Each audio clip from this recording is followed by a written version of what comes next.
नमस्कार, हरियाणा तक देख रहे हैं आप। मेरे साथ इस वक्त कांग्रेसी नेता जीएल शर्मा मौजूद हैं, जिन्होंने हाल ही में भारतीय जनता पार्टी का दामन छोड़ कांग्रेस का हाथ थामा है।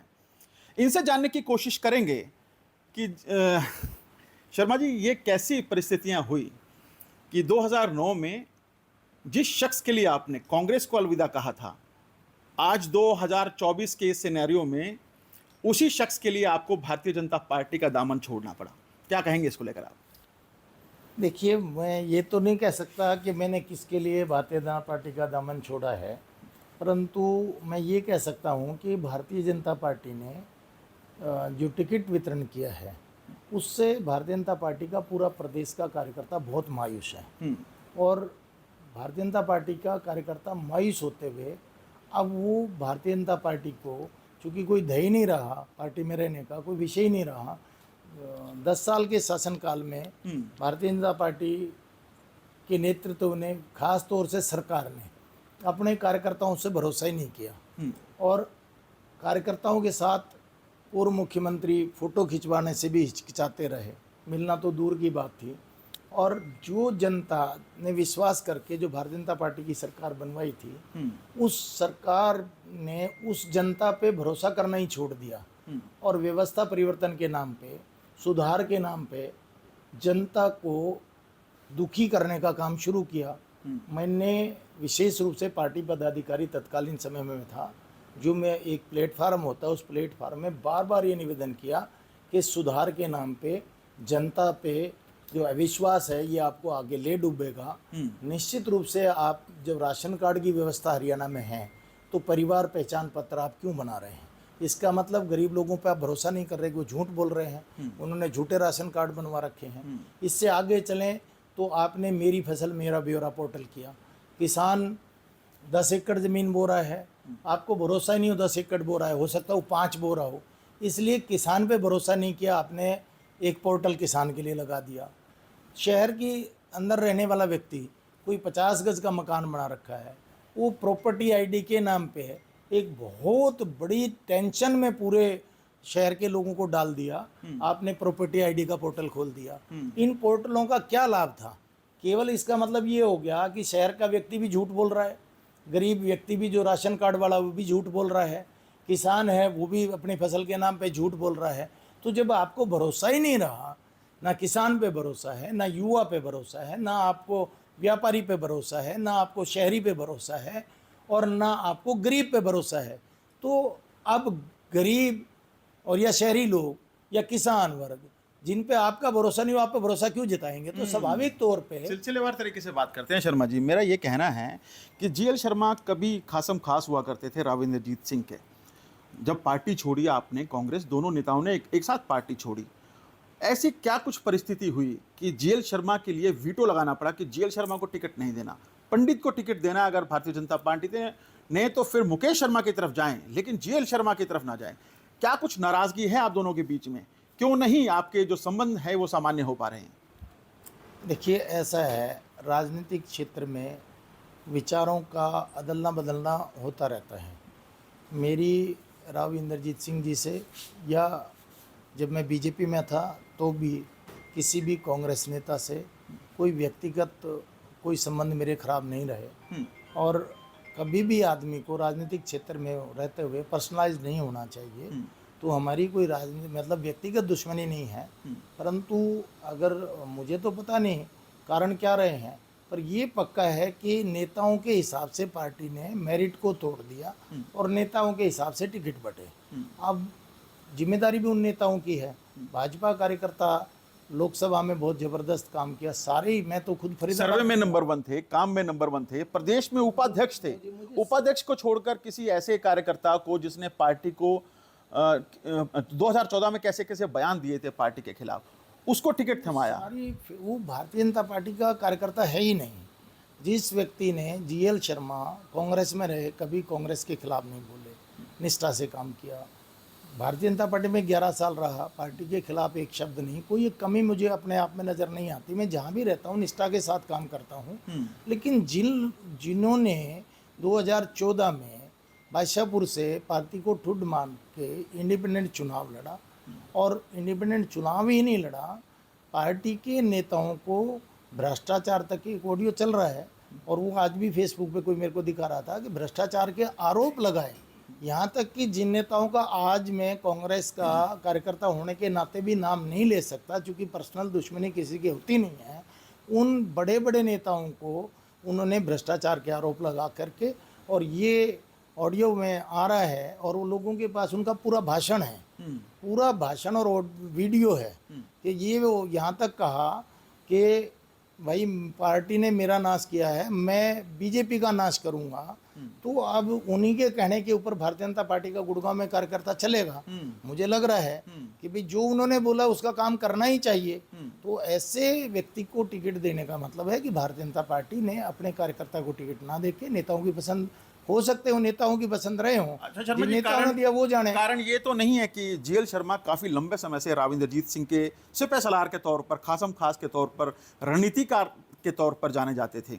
2005 में आपको आश्वासन दिया गया कि गुड़गांव विधानसभा से टिकट के लिए आपके लिए कोशिश की जाएगी। 2005 में टिकट नहीं मिला, 2009 में, 2014 में, 2019 में। तो कहीं रिश्ते में तलखी का मतलब ये तो नहीं है, मकसद ये तो नहीं था कि आप टिकट की बार बार डिमांड कर रहे थे और राव साहब आपकी पैरवी नहीं कर रहे थे, सिर्फ आश्वासन दे रहे थे जीएल शर्मा को टिकट जरूर दी जाएगी लेकिन अगले चुनाव में दी जाएगी, जीएल शर्मा को टिकट जरूर दी जाएगी लेकिन 2014 के चुनाव में दी जाएगी। कहीं तलखी, रिश्तों में जो तलखी है उसका सबसे बड़ा कारण ये तो नहीं है? देखिए, मेरी जो राजनीतिक पहलू की जो शुरुआत हुई वो कांग्रेस पार्टी में हुई, और राव इंद्रजीत सिंह जी के सानिध्य में हुई, क्योंकि वो मेरा मूल गांव है, वो जटसना विधानसभा क्षेत्र में आता था, जो आज कोसली हो गया है। तो उस नाते से मेरे उनके संबंध एक कार्यकर्ता और नेता के रूप में रहे, और स्वाभाविक तौर पे जितने भी उन्होंने विधानसभा चुनाव लड़े, उन विधानसभा चुनाव में एक पूरे डेडिकेशन के साथ में मैंने काम करके उनको, वो जानते हैं इस बात को कि मैंने उनके लिए बहुत काम किया है।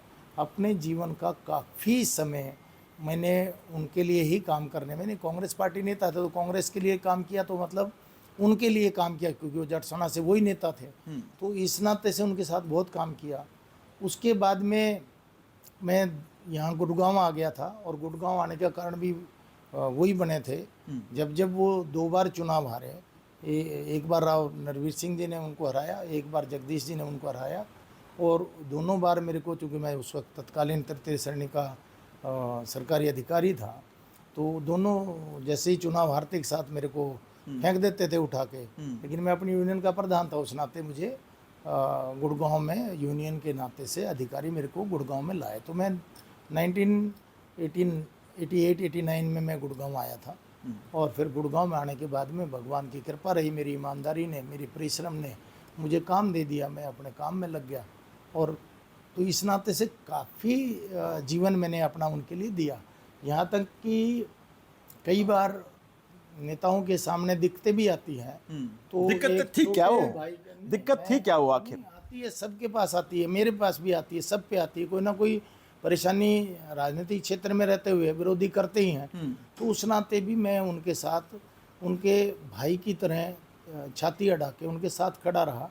मुझे तो पता नहीं, मुझे आज तक ये पता नहीं चला कि मेरी उनकी कोई नाराज़गी है। उनको कोई नाराज़गी है तो वही बता सकते, मैं कैसे बता सकता हूँ?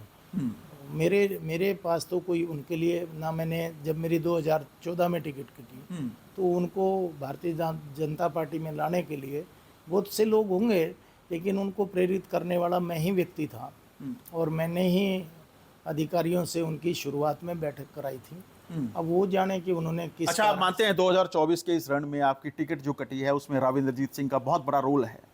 मुझे ये नहीं पता, पर मेरे को ये ज़रूर पता है कि टिकट भारतीय जनता पार्टी के, चूँकि मेरे को जो बताया गया कि आप सर्वे में नंबर 1 थे, आप कार्यकर्ताओं की रायशुमारी में नंबर 1 थे, और मेरे अंदर मतलब एक भी, आज भी मेरी पार्टी के जो पहली पार्टी थी उसके नेताओं से आप पूछ सकते हैं, आज तो मेरी पार्टी कांग्रेस है, लेकिन तत्कालीन पार्टी के नेताओं से अगर पूछेंगे तो मेरा परिश्रम, डेडिकेशन, सत्यनिष्ठा, जैसे मैंने कहा था कांग्रेस में था तो कांग्रेस के लिए, और 11 साल मैंने बीजेपी को दिए तो बीजेपी के लिए मैंने काम किया। यहाँ आते ही एक बात सिखाई हमको, व्यक्तिवाद की राजनीति नहीं करनी, संगठन की करनी। हम संगठन की राजनीति करने लग गए। अच्छा शर्मा जी, टिकट कटा जब आपका तो आपने मन बना लिया था कि कांग्रेस में जाना है, तो क्या उस ये जो बीच का समय बीता है 2-4 दिन का, इसमें आपके पास भारतीय जनता पार्टी के नेताओं के फोन नहीं आए कि कोई नहीं, टिकट बदली जा सकती है, आप दोबारा से कोशिश कीजिए या हमारे साथ रहिए? क्या कोशिश नहीं की गई पार्टी के शीर्ष नेतृत्व के द्वारा? नहीं, मेरे पास माननीय मुख्यमंत्री नायब सैनी जी का फ़ोन आया था और वो मुझसे मिलना चाहते थे। तो मैंने उनसे बस एक ही बात कही थी कि मेरी एक कमी बता दीजिए कि जिस कारण से मुझे टिकट से वंचित होना पड़ा। तो कमी तो कोई है ही नहीं। उन्होंने कहा कि आप मेरिट में हैं, आप मेरी सर्वे में तो नंबर 1 थे, रायशुमारी में भी आप नंबर 1 थे, मैंने तो आपकी सिफारिश की थी। अब नेतृत्व ने क्या फैसला लिया, तो जब नेतृत्व ने, मैं वही कहना चाह रहा था जो आपसे, कि जब नौकरी में आप मेरिट की बात करते हैं और टिकट में मेरिट खत्म होकर नेताओं के दबाव काम आते हैं, जब नेताओं की चलनी है तो भारतीय जनता पार्टी में रह के क्या करना है। स्वाभाविक तौर पे नेताओं के हिसाब से जो ध्येय भारतीय जनता पार्टी का था वो ध्येय समाप्त हो गया। भारतीय जनता पार्टी भी दूसरी पार्टियों की तरह से ही हो गई। और जहाँ जैसे व्यक्तिवाद की राजनीति की बात करते हैं, परिवारवाद की करते हैं, तो आज भारतीय जनता पार्टी में सारा परिवारवाद चला है, आप देख ही रहे हैं। तो सिर्फ गुड़गांव की बात है या फिर पूरे दक्षिण हरियाणा की बात है? जो टिकटों का वितरण हुआ है दक्षिण हरियाणा में, अगर मैं उसकी बात करूं तो पूरे दक्षिण हरियाणा में टिकटों का वितरण इसी तरह से हुआ है या फिर सिर्फ गुड़गांव में आपके साथ ही ये अनदेखी की गई? सर, मैं ये मान के चलता हूँ कि भारतीय जनता पार्टी ने जो नेताओं के हिसाब से टिकट बांटे हैं, तो भारतीय जनता पार्टी ने पहले ही हार मान ली। और उसका सबसे बड़ा कारण ये है कि नेता जो भारतीय जनता पार्टी को बहुत बड़े नेता मानते हैं, जो ये सोचते हैं कि हम जीत दिला देंगे, और उन्होंने टिकट भी दिलवाए हैं, वो अपने बच्चों को, पूरे हरियाणा की बात कर रहा हूँ, अपने बच्चों के लिए तो सेफ सीट ढूंढ रहे थे और दूसरों को टिकट दिला दी। जहाँ बच्चे नहीं जीत सकते नेताओं के, वहाँ दूसरे कैसे जीत जाएंगे। तो बड़े नेता जहाँ हिचकिचा रहे थे अपने बच्चों को लड़ाने के लिए, तो वहाँ जो उनके द्वारा नामित व्यक्ति हैं वो कैसे जीत सकते हैं। तो पहले ही हार भाजपा मान चुकी, और जब बड़े नेता ही हार मान चुके तो फिर नीचे तो कुछ है ही नहीं। भाजपा का काडर तो आज के दिन पंडित दीनदयाल उपाध्याय के रास्ते पे चल रहा है। पंडित दीनदयाल उपाध्याय के रास्ते पे बीजेपी चलती है। उन्होंने कहा है किसी लोभ, लालच या दबाव में कोई अगर नेतृत्व फैसला गलत कर देता है तो कार्यकर्ताओं का पूर्ण अधिकार है। आपको लगता है कि शर्मा जी, आपको लगता है आपकी शराफत कहीं ना कहीं टिकट कटने के पीछे बड़ा कारण है? बादशाहपुर से जो पूर्व मंत्री रहे हैं, विधायक रहे हैं राव नरबीर, उन्होंने न केवल भारतीय जनता पार्टी आलाकमान से टिकट छीनी है, बल्कि आंखों में आंखें डालकर और कैसे कैसे बयान देकर पार्टी आलाकमान को यह चेताया था कि अगर बादशाहपुर में राव नरबीर नहीं है तो फिर जीत नसीब नहीं होगी। आपको लगता है नहीं कि इस तरह की क्रांतिकारी विचार अगर जीएल शर्मा के भी होते तो कहीं ना कहीं टिकट आपके हाथ में होता? भाई साहब, ये तो अब पेरेंटल है। मेरे अंदर पैतृक गुण हैं, वो वफादारी के हैं, वो ईमानदारी के हैं, वो चरित्र, उत्तम चरित्र के हैं, और वो स्वाभाविक तौर पे सरल व्यक्ति के हैं। और इसी कारण से इतने सालों से, चाहे कांग्रेस में था चाहे यहाँ था, टिकट मांगता रहा, टिकट नहीं दी, तो भी आज मेरे साथ कार्यकर्ता उतने ही रूप में बल्कि बड़े हैं, घटे नहीं हैं। तो ये मेरा स्वभाव है कि मैं सबके साथ सरल हूँ। मैं किसी से निजी दुश्मनी नहीं पालता हूँ। मैं बीजेपी में रहा तो भी कोई भी कार्यकर्ता किसी पार्टी का है, मेरे से जो बना मैंने किया। आज भी जहाँ भी रहूँगा मेरी व्यक्तिगत दुश्मनी किसी से रहनी नहीं है। नहीं, किस शर्त पे पार्टी ज्वाइन की कांग्रेस आपने? मैंने बिना शर्त ज्वाइन की है, क्योंकि मैं अपने घर में वापसी करना चाह रहा था। जब आदमी संकट में होता है ना और रास्ता भटक जाता है तो उसको ख्याल आता है कि मैं किससे सलाह लूँ। जिस दिन मैंने कार्यकर्ता सम्मेलन बुलवाया तो उस दिन मेरी आंखों में आंसू छलक रहे थे। मैं भगवान से पूछ रहा था कि भाई मेरी पार्टी के नेतृत्व से मैं समझ नहीं पा रहा था कि मेरे को किस आधार पर दंडित किया गया। तो मेरे कार्यकर्ताओं ने सलाह दी कि आप छोड़ो, और जब मैं कह रहा हूँ व्यक्तिवाद की बात हो गई, जहाँ जिससे बीजेपी विद डिफरेंस बोलती थी, परिवारवाद की बात हो गई, जहाँ कार्यकर्ताओं का कंठ मोस के नेता माला माल हो जाते हैं, तो ऐसी परिस्थिति में मैं तो 10 साल पहले कांग्रेस की गवर्नमेंट में माननीय भूपेंद्र सिंह जी हुड्डा जिनके नेतृत्व में मैंने पार्टी ज्वाइन की है, उनके समय में कोई व्यक्तिगत कार्य नहीं करा। 10 साल अब भारतीय जनता पार्टी की सरकार थी, मैंने कोई व्यक्तिगत कार्य नहीं कराया, ना मेरी कराने की अपेक्षा है। सब सिस्टम के काम होते हैं, आप काम करते हैं, मेहनत करते हैं, परिश्रम करते हैं, परमात्मा देता है, ईमानदारी से उसको सरकार में जमा कराइए और ठाठ से अपना काम कीजिए। 67 नामों की घोषणा के बाद भारतीय जनता पार्टी में एक भगदड़ है। हर नेता ये बात जो रहा था कि उसने जो मेहनत करी है बीते 10 साल में, बीते 5 साल में टिकट उसको मिलेगी, लेकिन ऐसा हुआ नहीं। गुड़गांव विधानसभा की बात करें तो नवीन गोयल है और निर्दलीय प्रत्याशी के तौर पर ताल ठोकने में लगे हैं। आपके दिमाग में दिल में नहीं आया कि निर्दलीय प्रत्याशी के तौर पर मुझे भी चुनाव लड़ना चाहिए? क्यों कांग्रेस के दामन थामा? मेरे को मेरे नेतृत्व ने, जो पुराना नेतृत्व था, उन्होंने जैसे मैंने कहा कि मेरे को कहा कि हम आपको और बड़ा ओहदा देंगे, आप पार्टी में रहिए, आपको ये करेंगे, आपको सरकार में जो भी चीज़ें होती हैं सब कहते ही हैं, वो सब करेंगे। तो मेरा अगर लोभ लालच होता तो मैं रुक जाता। मेरा लोभ लालच तो मैंने कहा कुछ है ही नहीं। लोगों की, कार्यकर्ताओं की सेवा करना अपना धर्म है। मैं यहाँ रह के सेवा करने में सक्षम नहीं हो पा रहा था। गुड़गांव का बुरा हाल कर रखा है। मैं चिल्ला चिल्ला के पार्टी प्लेटफार्म पे, जो इनर हमारा प्लेटफार्म, उस पर रह गया कि भैया आप जनता पे भरोसा करना सीखिए। नहीं माना गया। गुड़गांव की बात करूं, हॉस्पिटल नहीं बना, कहते रह गए। विधायक सुधीर सिंगला जी थे, कमला नेहरू पार्क में जाके दीजिए, देखिए 10 साल पहले वो स्विमिंग पूल था, वो तोड़ा था, आज तक नहीं बना। यहाँ पे शीतला माता को सब मतलब अपनी आराध्य देवी मानते हैं, वो मंदिर आज तक नहीं बना। आपने 1 इंच मेट्रो नहीं बढ़ाई। आप गुड़गांव में कूड़ा घर बन चुका है।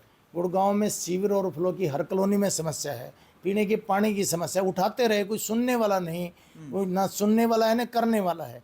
तो ऐसी परिस्थिति में लोगों की सेवा कर पाना अपने लिए कठिन था। व्यक्तिगत कोई लोभ लालच है नहीं। तमाम मुद्दों को ग्रीवेंस कमेटी के चेयरमैन रहे पूर्व मुख्यमंत्री मनोहर लाल, और अब तो ग्रीवेंस कमेटी के चेयरमैन रहे नायब सिंह सैनी। क्या उनके समक्ष कभी नहीं कहा? कार्यकर्ता के तौर पर प्रदेश उपाध्यक्ष रहे आप संगठन में, क्या ये जो तमाम मुद्दे थे ग्रीवेंस कमेटी के चेयरमैन के सामने कभी नहीं रखे आपने? जहाँ तक ग्रीवेंस कमेटी के चेयरमैन है और पार्टी प्लेटफार्म का है, मैं भारतीय जनता पार्टी का उपाध्यक्ष था, मैं सरकारी नहीं था। ये चीज़ें हमारे को अनुशासन के तहत केवल पार्टी प्लेटफार्म, मीडिया में भी नहीं बता सकते, पार्टी प्लेटफार्म पे रखनी होती है। तो ईमानदारी से जिस तत्कालीन प्रदेश अध्यक्ष से पूछ लीजिए या मेरा जो तत्कालीन नेतृत्व था उससे पूछ लीजिए, हर प्लेटफार्म पे मैंने बात उठाई, लेकिन कोई सुनने को तैयार नहीं था, कोई मानने को तैयार नहीं था। यहाँ छोड़ दीजिए, आपके विधायकों की हालत बहुत बुरी थी। आपके विधायक कुछ कर पाने में सक्षम नहीं थे। कार्यकर्ताओं की तो बात ही छोड़ दीजिए। विधायक 5 साल यहाँ रहते हुए विधायक नहीं रहे, तो किसकी बात आप करेंगे? विधायक तो सरकार में थे, उन्होंने तो विषय रखा होगा कि गुड़गांव में ये समस्याएं हैं। तो कोई ध्यान ही नहीं, कुछ नहीं, कोई ध्यान नहीं था। अच्छा शर्मा जी, क्या लगता है कि इन 2024 के चुनावों में कांग्रेस बदली बदली से नजर आ रही है? जहां एक तरफ भारतीय जनता पार्टी में उम्मीदवारों की घोषणा के बाद भगदड़ है, तो वहीं कांग्रेस ने अभी तक हालांकि 40 उम्मीदवारों की घोषणा की है, लेकिन 41 उम्मीदवारों की घोषणा की है, लेकिन वहां पे इस तरह की कोई परिस्थिति देखने को नहीं मिल रही। 1-2 जगहों को, अगर 1-2 विधानसभाओं को मैं छोड़ दूं तो इसका सीधा सा अर्थ है कि कांग्रेस सत्ता में आ रही है। क्योंकि 2014 में भारतीय जनता पार्टी ने बहुत रुइंडली जैसे अब बांटे हैं, इससे भी बुरी तरीके से कार्यकर्ताओं को मतलब टिकट बांटे गए, लेकिन वो कार्यकर्ताओं को दिए थे। इस नाते से किसी व्यक्ति की हिम्मत नहीं हुई कि वो इंडिपेंडेंट चुनाव लड़ ले या पार्टी से बगावत कर दे।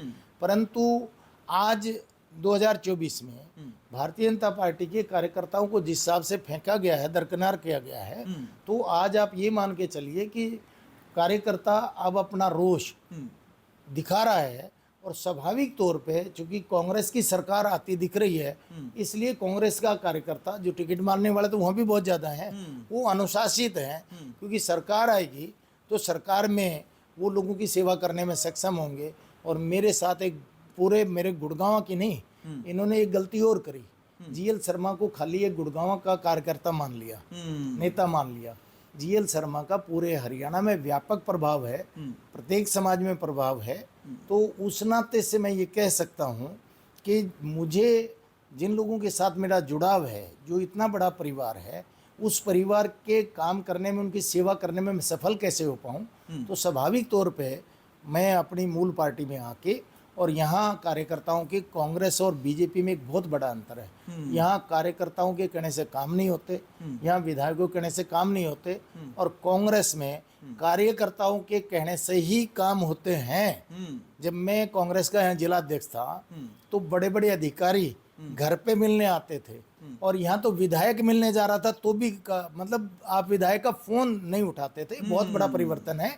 तो लोगों की सेवा करनी है, जब सेवा ही करनी है तो कांग्रेस के साथ मिलकर करें। शर्मा जी, आखिरी सवाल ये है कि मोहित ग्रोवर एक युवा चेहरे के तौर पर यहाँ से अपनी किस्मत आजमाने में लगे हैं, कांग्रेस ने उन पर भरोसा जताया है, तो कैसे देखते हैं उनकी इस दावेदारी को आप? मैं समझता हूँ कि कांग्रेस में भी बहुत लोग टिकट मांग रहे थे, परंतु कांग्रेस का जो सिलेक्शन रहा वो मोहित की तरफ रहा।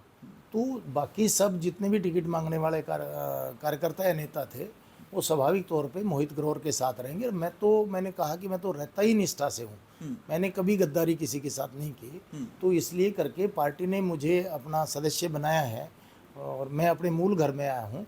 तो अपने मूल घर को पूर्ण रूप से जो बीजेपी साथ देने वाले हैं मोहित ग्रोवर का आप? आज हालत वो होगी हरियाणा में कि बीजेपी जहां से थी वहीं पहुंच जाएगी, और कांग्रेस इस वक्त जहां पहले थी उसी स्थिति में पहुंच जाएगी। संपर्क किया मोहित ग्रोवर ने आपसे मिलने के लिए? आज ही देखिए, मोहित ग्रोवर के पिताजी और मैंने साथ राजनीति की है कांग्रेस में। जब वो अध्यक्ष थे, मेरे सानिध्य से, मेरे सहयोग से उनको अध्यक्ष बनाया गया था, तब मैं उनके साथ उपाध्यक्ष था।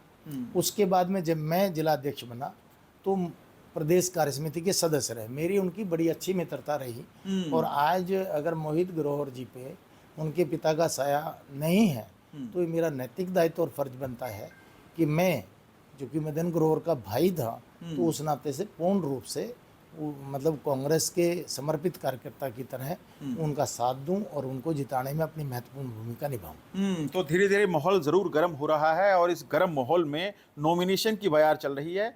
नॉमिनेशन के बाद जैसे जैसे चुनाव आगे बढ़ेगा वैसे वैसे ये माहौल और गर्म होगा। कुछ और लोग पार्टी छोड़कर यहाँ का दामन थाम सकते हैं, तो कुछ और लोग यहाँ की पार्टी का दामन छोड़कर वहाँ जा सकते हैं। कैमरामैन प्रवीण कुमार के साथ नीरज वशिष्ठ, गुरुग्राम, हरियाणा तक।